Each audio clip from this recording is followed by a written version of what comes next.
आज हम बात करेंगे विषय क्रिया की। एक व्याकरणिक विषय क्रिया। सुनने में बहुत आसान लगता है क्रिया है क्या, पढ़ना, काम होना मतलब क्रिया। लेकिन इसमें भी बहुत कॉम्प्लिकेशंस है, बच्चों को समझने में बहुत दिक्कत होती है कि क्रिया का कौन सा भेद कब माना जाए।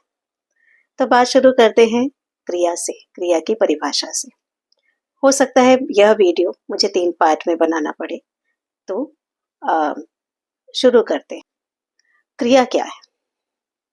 हम कह सकते हैं कि अगर वाक्य शरीर है तो क्रिया उसकी शरीर की धड़कन है।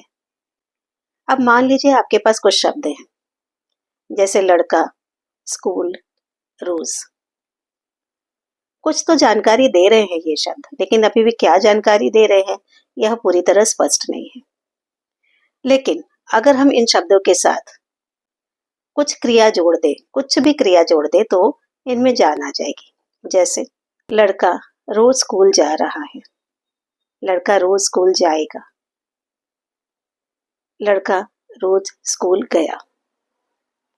तो जाता है, जाएगा, गया, ये सारी क्या है? क्रियाएं हैं। तो इसके आधार पर हम क्या कह सकते हैं? हमको क्या समझ आया कि जब तक क्रिया नहीं है वाक्य में जान नहीं है। वाक्य का आधार ही होता है कर्ता और क्रिया। अब इन दोनों में से एक भी चीज नहीं है तो वाक्य कैसे बन सकता है? तो इसलिए क्रिया वह शब्द है जिससे किसी भी काम के होने या करने का पता चलता है। इन शॉर्ट, कोई कर्ता क्या कर रहा है, जो भी शब्द यह बता रहा है वही तो क्रिया है।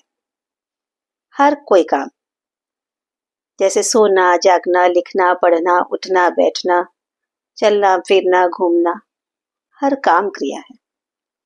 अब हम ये जानते हैं कि क्रिया इतनी जरूरी क्यों है, क्रिया को पढ़ना क्यों जरूरी है। तो क्रिया तो ऐसी है कि आप चाहे ना चाहे क्रिया तो होती है। हर व्यक्ति जाने अनजाने कर्म तो कर ही रहा है, काम तो कर ही रहा है। हम सो रहे हैं तो हम अपने हिसाब से कुछ नहीं कर रहे हैं, लेकिन सोने का काम कर रहे हैं। हम गुमसुम बैठे हैं, हम कुछ नहीं कर रहे, लेकिन हम गुमसुम बैठने का काम तो कर रहे हैं।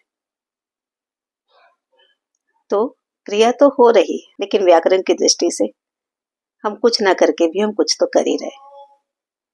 तो क्रिया के बिना हिंदी का कोई भी वाक्य पूरा नहीं हो सकता। तो क्रिया बेसिकली क्या बताती है? क्या हो रहा है, क्या किया जा रहा है, और काम करने की स्थिति क्या है। तो यही है क्रिया। कुछ भी काम होना या करना, यही है क्रिया।